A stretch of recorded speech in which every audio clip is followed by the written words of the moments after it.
తాజాగా పరకాల ప్రభాకర్ గారు రాసినటువంటి ఒక ఆర్టికల్ ఇప్పుడు చర్చనీయాంశంగా మారింది. ముఖ్యంగా ది వైర్ పత్రికలో ఆ కథనం ప్రచురితమైంది నిన్నగాక మొన్న, February 14th. Is there any mischief behind miracle election of Andhra Pradesh 2024 అనే శీర్షికతోటి ఐటమ్ వచ్చింది. బహుశా మీరు చూసే ఉంటారు. అందులో ఆయన ప్రస్తావించినటువంటి అంశాలు, ఆయన లేవనెత్తినటువంటి అనుమానాలు, సందేహాలు. సార్ యాక్చువల్లీ అదే చాలా ఆశ్చర్యం వేస్తుందండి. ఈ మధ్య పవన్ కళ్యాణ్ గారు ఒక స్లోగన్ చెప్పినారు, నీలో నీలో సాహసం ఉంటే దేశానికి అంధకారం ఉండదట. నీలో సాహసం ధైర్యం ఉంటే దేశానికి అంధకారం ఉండదట.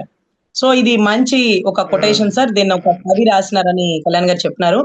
మాలో సాహసం ఉంది కాబట్టి దేశానికి అంధకారాన్ని మేము మిగల్చాం. మాలో సాహసం ఉంది, మీరు నమ్మండి. సో ఈ సాహసంతో మనం చేస్తుంది ఏంటంటే, ఏదైతే ఎలక్షన్ ఓటింగ్ ఎలా పడింది, ఆ రాసిన వ్యక్తి ఏమి రోడ్డు మీద ఆవార కాదండి. ఆయన రాసిన వ్యక్తి గ్రేట్ ఏమి ఎకనామిస్ట్ అండి. ఆయన మంచి ఎకనామిస్ట్, పొలిటికల్ ఎకనామిస్ట్ గా ఆయనకి ముద్ర ఉంది. మంచి మంచి బుక్స్ రాశారు. ఎస్ సార్, మంచి ఆర్థిక శాస్త్ర నిపుణుడు, కుల మతాలకు అతీతంగా పనిచేసేటటువంటి వ్యక్తి. అవునండి. ఆయనది కూడా లవ్ మ్యారేజ్ కదా, మీకు తెలుసు కదా, నిర్మలా సీతారామన్ అవును, గారు. తెలుసండి, నిర్మలా సీతారామన్ గారు. Yes sir. సో అంత ఆదర్శ భావాలు కలిగినటువంటి వ్యక్తి, ఆర్థిక శాస్త్ర నిపుణుడు, ఈ రోజు ఎలక్షన్ దాని గురించి ఒక వ్యాసం రాసినాడండి. ఆ బుక్ మనం అందరం చదవచ్చు. దాన్ని ప్రొఫెసర్ నాగేశ్వరరావు గారు చక్కగా క్లీన్ అండ్ గ్రీన్ గా ఎక్స్ప్లెయిన్ చేసినారు. ఆయన ఎక్స్ప్లెయిన్ చేసిన దాన్ని బట్టి మనకు అర్థం చేసుకోవాల్సింది ఏంటంటే, మార్నింగ్ 7 నుంచి ఈవినింగ్ 5 వరకు పడిన ఓటింగ్ ఎంత, ఈవినింగ్ 5 నుంచి 11:45 వరకు పడిన ఓటింగ్ ఎంత, 11:45 నుంచి రాత్రి అంటే 2 గంటల తెల్లవారుజాము వరకు. 3 వరకు పోలైన ఓటింగ్ ఎంత. ఈ మధ్య వ్యత్యాసం చూస్తుంటే చాలా ఆశ్చర్యం అవుతుంది. ఎందుకంటే పట్టపగలు మనం ఎలక్షన్ లో ఓటింగ్ వేయడానికి వెళ్ళినప్పుడు ఏమవుతుందంటే, ఆ మిషన్స్ సరిగ్గా పనిచేయట్లేదని ఒక ఓటింగ్ కి రెండో ఓటింగ్ కి క్యూ లైన్ లో చాలా మంది నుంచున్నటువంటి దృశ్యాలు మనందరికీ తెలుసండి. తర్వాత బైలాస్ ప్రకారం ఏదైతే ఇండిపెండెంట్ బాడీ అయినటువంటి ఎలక్షన్ డిపార్ట్మెంట్, అంటే ఎలక్షన్ కమిషనర్ కానీ ఎలక్షన్ బాడీ కానీ ఒక ఇండిపెండెంట్ డిపార్ట్మెంట్.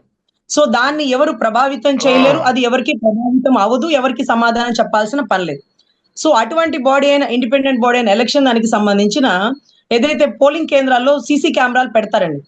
సో ఆ సీసీ కెమెరాల ప్రభావం ఎంతవరకు ఉంటుంది అంటే, క్యూ లైన్ లో ఎవరెవరు నుంచున్నారు, ఎంతవరకు ఉంటుంది, లేకపోతే అక్కడ ఎవరైనా పబ్లిసిటీ చేస్తున్నారా, మాకే ఓటేయండి క్యూ లైన్ లో ఏమైనా చేస్తున్నారా, ఇదంతా చాలా ఇంపార్టెంట్ అండి.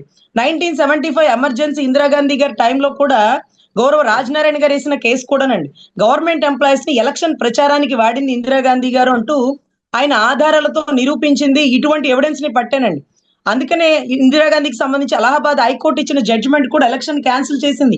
అంటే ఎలక్షన్ బాడీకి అంత ప్రెజర్ ఉంటుంది, ఎలక్షన్ బాడీకి అన్ని పవర్స్ ఉంటాయండి.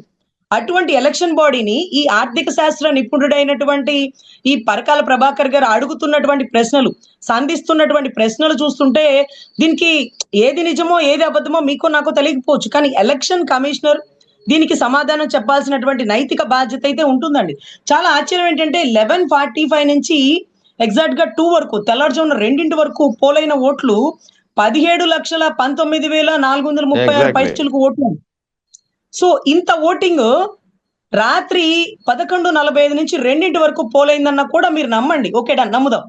కానీ ఎక్కడ మిస్చీఫ్ జరుగుతుందంటే, మామూలుగా ఇప్పుడు దర్శనం వరకు చెప్పామనుకోండి, ఒక గుడికి, అంటే సాధారణ పౌరులకు అర్థమయ్యే భాషలో దర్శనానికి వెళ్ళాం, అది 5ంటికి గుడి క్లోజ్ అనుకోండి. ఈ 5 వరకు క్యూ లైన్ లో ఎవరెవరైతే ఉన్నారో వాళ్ళందరికీ దర్శనం చేశాకే క్లోజ్ చేస్తారు. అదర్వైజ్ లైన్ లో ఉన్న వాళ్ళని వెనక్కి పంపించడానికి లేదండి, అది బైలాస్ కి విరుద్ధం. సో ఇటువంటి పరిస్థితుల్లో మార్నింగ్ 7 నుంచి ఈవినింగ్ 5 వరకు ఉండే ఎలక్షన్ టైంలో 5 తర్వాత క్యూ లైన్ లో ఉన్న ప్రతి ఒక్కరు ఓటు కంప్లీట్ అయ్యే వరకు అది ఓపెన్ చేసే ఉంచాలి ఆ బూత్. కొత్త వాళ్ళు ఒకళ్ళు రావాలంటే టైం అయిపోయింది, వెళ్ళిపోండి, క్లోజ్ అయిపోయింది అంటారు కదా, లైన్ క్లోజ్ అయిపోయింది, నీకు లేదా మీరు ఓటు వేయడానికి. అందుకే అంటారు ట్రైన్ మిస్ అయిపోతుందేమో, తొందరగా వచ్చి ఓటు పోతున్నాను ఎందుకంటారంటే, అదేంటి నేను రాత్రి 11ంటికి వస్తాను ఓటు వేయించుకోరా అంటే వేయించుకోరు, లైన్ లో ఉన్న వాళ్ళతోనే ఓటు వేయించుకోవాలి.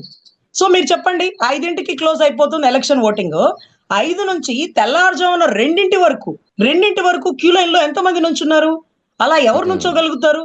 వాళ్ళకి మధ్యలో వాష్రూమ్స్, తిండి, తిప్పలు, షుగర్లు, బీపీ డౌన్ ఉన్న వాళ్ళు పరిపోరా? అలా ఎలా నుంచున్నారు? అప్పుడు కెమెరాలు అవసరం కదా. సో 5 నుంచి 11:45 వరకు అంటేనే వింత విచిత్రం.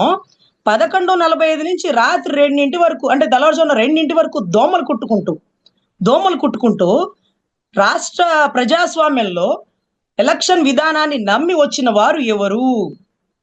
సో చాలా దారుణం ఏంటంటే సీసీ కెమెరాలు ఎంతవరకు వర్క్ చేస్తున్నాయని పరకాల ప్రభాకర్ గారు అడిగినటువంటి ప్రశ్నలు 11:45 నుంచి 2 వరకు, అంటే అప్పటి వరకు ఏం జరిగిందంటేనండి, మార్నింగ్ 7 నుంచి ఈవినింగ్ 5 వరకు నిమిషానికి ఒక ఓటు పోలింగ్ అయిందండి. నిమిషానికి ఒక ఓటు. నిమిషం అంటే టైం ఎందుకు పడుతుందంటేనండి, లోపలికి వెళ్ళాక వాళ్ళు ఒక పేపర్ ఇస్తారు, లేకపోతే వాళ్ళు కొన్ని ఇన్స్ట్రక్షన్స్ ఇస్తారు, మీరు ఎలా వేయండి, దీని తర్వాత ఇదిగో ఈ బూత్ మళ్ళీ ఇంకొక దాంట్లోకి వెళ్ళండి, దాంట్లో ఇంకొక ఓటు వేయండి అంటే అది నొక్కాలి, నొక్కాక అది సైరన్ రావాలి, అది వచ్చాకే ఓటు పడినట్టు. సో మనం స్విచ్ చేయగానే తిరిగే పనిలా కాదు కాబట్టి అది నొక్కాక సైరన్ వచ్చే వరకు ఉన్నాకే వెళ్ళాలి, లేకపోతే ఓటు పడదు. మళ్ళీ ఇంకొక దాంట్లోకి వస్తారు, ఎంపీ ఓటింగ్, దాంట్లో వెయ్యాలి. ఈ రెండు వెళ్ళి వాళ్ళు బయటికి వెళ్ళే వరకు ఇంకొకళ్ళ లోపలికి రానివ్వరండి. దీనికి కనీసం 5 నిమిషాలు పడుతుంది, 5 నిమిషాలు పడుతుంది.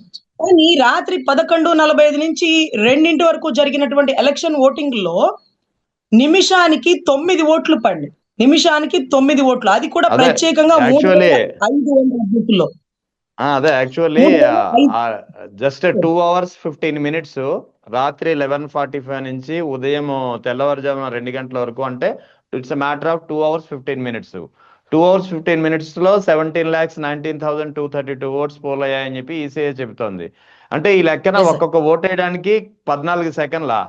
14 సెకండ్లు అసలు ఓటు వేయడం సాధ్యమేనా? సాధ్యం అవుతుంది సార్.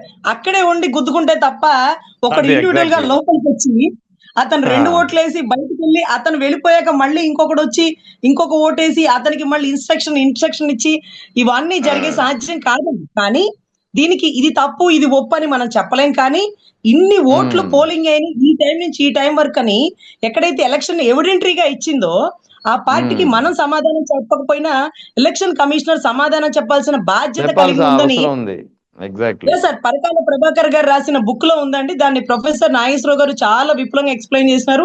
అప్పటి వరకు మార్నింగ్ 7 to 5 వరకు 68% పోలింగ్ అయిన ఓటింగ్ తర్వాత 88%, 82% ఇవంతా పోలింగ్ అయిపోవడం ఇంత విచిత్రం. అయితే నిమిషానికి 9 ఓట్లు పడేంత చాకచక్యంగా హౌ ఇట్ పాసిబుల్, 17 లక్షల ఓట్లు ఎలా పోలింగ్ అయినాయి అంటూ ఆయన సంధించినటువంటి ప్రతి ప్రశ్నకి రెస్పాన్సిబిలిటీ, అకౌంటబిలిటీ కలిగి ఉన్నటువంటి ఇండిపెండెంట్ బాడీ అయిన ఎలక్షన్ బాడీ ఖచ్చితంగా సమాధానం చెప్పాల్సి ఉంటుంది సార్. ఎనీవే దీని గురించి వాళ్ళు డిస్కషన్ చేసిన దానికంటే మించి మనం చేయలేము, వాళ్ళు ఎక్స్ప్లెయిన్ చేసిన దానికంటే మించిన అవగాహన మనకి కూడా ఉండదు. కాబట్టి వాళ్ళు ఎక్స్పర్ట్స్ అని భావించాలి, దానికి సమాధానం చెప్పాలని మనం ఆశించాలండి. Right madam, thank you madam. Thank you sir. Thank you.